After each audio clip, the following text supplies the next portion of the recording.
గజ్వేల్లో ప్రపంచ ఫోటోగ్రఫీ దినోత్సవ వేడుకల్లో పాల్గొన్న ఎంపీ రఘునందన్ రావు. సిద్దిపేట జిల్లా గజ్వేల్లో ప్రపంచ ఫోటోగ్రఫీ దినోత్సవ వేడుకల్లో పాల్గొన్న ఎంపీ రఘునందన్ రావు గడిచిన గతాన్ని మధుర క్షణాలను మళ్లీ చూపించడమే ఫోటోగ్రఫీ నైపుణ్యం అంటూ ఎంపీ కితాబునిచ్చారు. రఘునందన్ రావు మాట్లాడుతూ ఫోటోగ్రఫీ అంటే మనిషిని మనసును కదిలించడమే.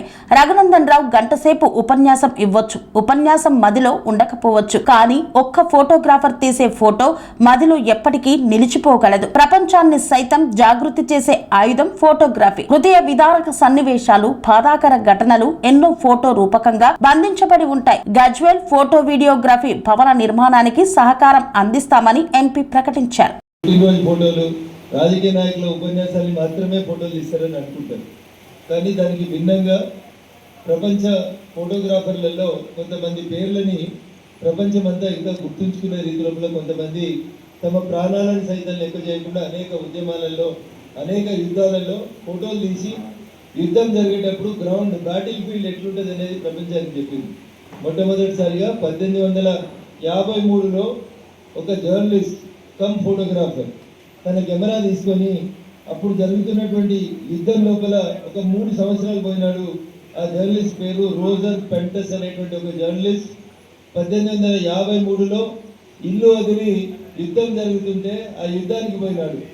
3 సంవత్సరాలు ఈయన కూడా జేబులో తుపాకీ లేదు, కానీ కెమెరాను పట్టుకొని 3 సంవత్సరాలు యుద్ధభూమిలో ఉండి యుద్ధం జరుగుతున్న సందర్భంగా 1853 నుంచి 1856 వరకు 3 సంవత్సరాలని నిక్ వుడ్ అనేటువంటి ఒక ఫోటోగ్రాఫర్ తీసినాడు.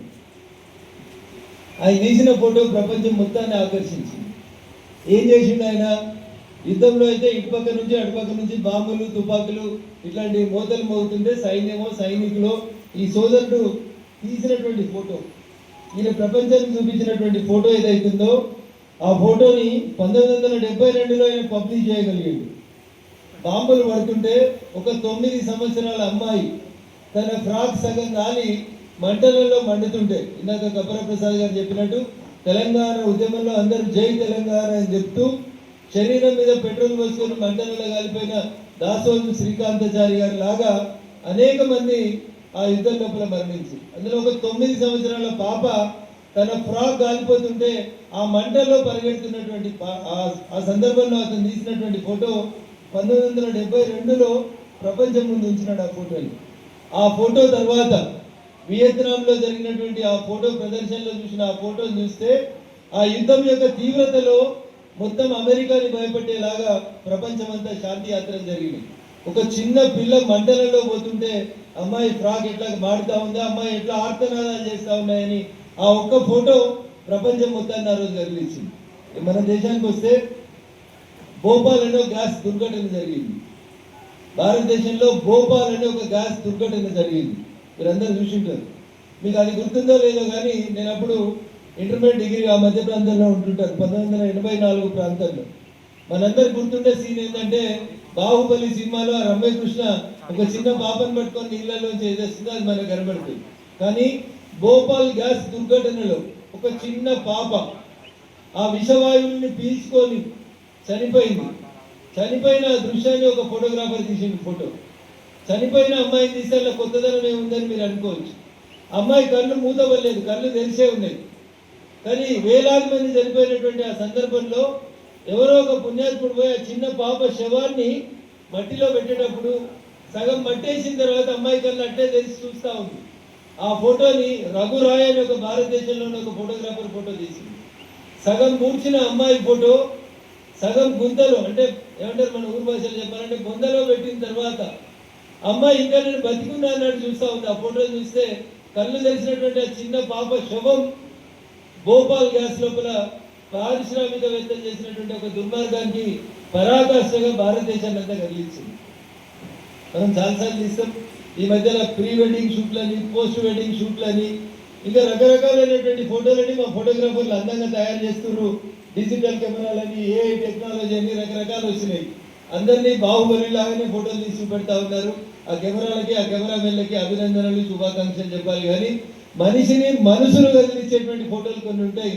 అట్లాంటి ఫోటోలు తెలంగాణ ఉద్యమం సమయంలో ఎల్బీ నగర్ చౌరస్తాలో సోదరుడు శ్రీకాంతాచారి పెట్రోల్ పోసుకొని తగలబడుతూ చేసినటువంటి ఆర్త నినాదాలు, కాలినటువంటి బట్టల్లో కనబడుతున్న శ్రీకాంతాచారి చిత్రాలు, ఇట్లా చాలా ఉస్మానియా యూనివర్సిటీలో మా పోలీస్ మిత్రులు ఆ రోజు చేసినటువంటి విద్యార్థుల మీద చేసినటువంటి లాఠీ చార్జీలు, ఇట్లా ఒక్కొక్క సందర్భంలో ఒక్కొక్క ఇన్సిడెంట్ అనేది ప్రజల మదిని కదిలించేటువంటి అనేక జ్ఞాపకాలు. రఘునందన్ రావు 4 గంటలు ఇచ్చిన ఉపన్యాసం కంటే ఒక ఫోటో మీ మదిలో ఎక్కువసేపు నిలబడిపోతుంది. అది మంచి ఫోటో అయినా, చెడు ఫోటో అయినా, హృదయ విదారకరమైనటువంటి ఫోటో అయినా కొన్ని మన మస్తిష్కం లోపల అట్లా నిలబడిపోతాయి. నేను ఎప్పుడో డిగ్రీ చదువుతున్నప్పుడు చూసిన 1984 భోపాల్ గ్యాస్ ఘటన ఇంకా కనబడుతుంటుంది. దగ్గర చిన్నపిల్లల్ని చూస్తే ఇప్పటికీ అట్లాంటి బాధ అనిపిస్తుంది హాస్పిటల్లో చిన్నపిల్లల్ని చూస్తూ ఉంటాయి. కాబట్టి అట్లా మిత్రుడు నాగరాజు కళ్ళల్లోంచి వరల్డ్ ఫోటోగ్రఫీ దినోత్సవం సందర్భంగా ఏర్పాటు చేసిన ఈ సమావేశంలో అధ్యక్షోపన్యాసం చేయమంటే కూడా నాగరాజు కళ్ళల్లోంచి కన్నీళ్ళు వచ్చినాయి.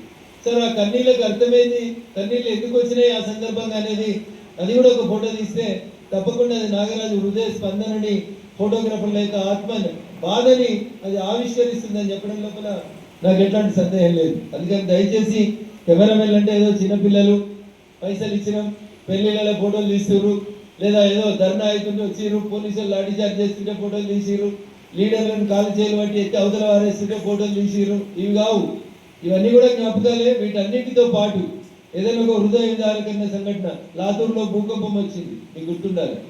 లాతూరులో భూకంపం వచ్చి వేలాది శవాలు గుట్టల కింద కాంక్రీట్ జంగల్ కింద పడి చస్తున్నప్పుడు వాళ్ళు చేస్తున్న ఆర్తనాదాలు, అక్కడ జరిగినటువంటి ఇంజురీస్ని రకరకాలుగా ఒక ఫోటోతోటి మనం ప్రపంచాన్ని జాగృతిగతం చేసేటువంటి ఒక గొప్ప అవకాశాన్ని కెమెరా ఇస్తుంది. అట్లాంటి గొప్ప వృత్తిలో రాణిస్తున్నటువంటి కెమెరామెన్లందరూ కూడా మరొకసారి వరల్డ్ ఫోటోగ్రఫీ దినోత్సవం సందర్భంగా శుభాకాంక్షలు, అభినందనలు తెలియజేస్తూ, మీరు కోరుకున్న రీతిలో ప్రభుత్వం మీకు ఇచ్చిన స్థలంలో మీకు ఒక భవన నిర్మాణం కోసం మీరు నన్ను డబ్బులు సాయం చేయమని అడిగారు. 100% ఎలక్షన్ క్యాంపెయిన్ లోపల రకరకాల సందర్భంలో అనేక మంది కెమెరామెన్లు మేము పడ్డ కష్టాన్ని ప్రజల ముందు నుంచి మాకు గెలుపులో సహకరించినటువంటి అనేక మంది జర్నలిస్ట్ మిత్రుల్ని, కెమెరామెన్లను గుర్తు చేసుకుంటూ తప్పకుండా గజ్వేల్లో మీరు నిర్మించి తలపెట్టినటువంటి ఫోటోగ్రాఫర్స్ అసోసియేషన్ భవన నిర్మాణం పూర్తి కావడానికి స్థానిక పార్లమెంట్ సభ్యుడిగా 100% మీకు చేయూతను అందిస్తానని చెప్పి ఈ సందర్భంగా తెలియజేస్తూ, ఈ అవకాశం ఇచ్చినటువంటి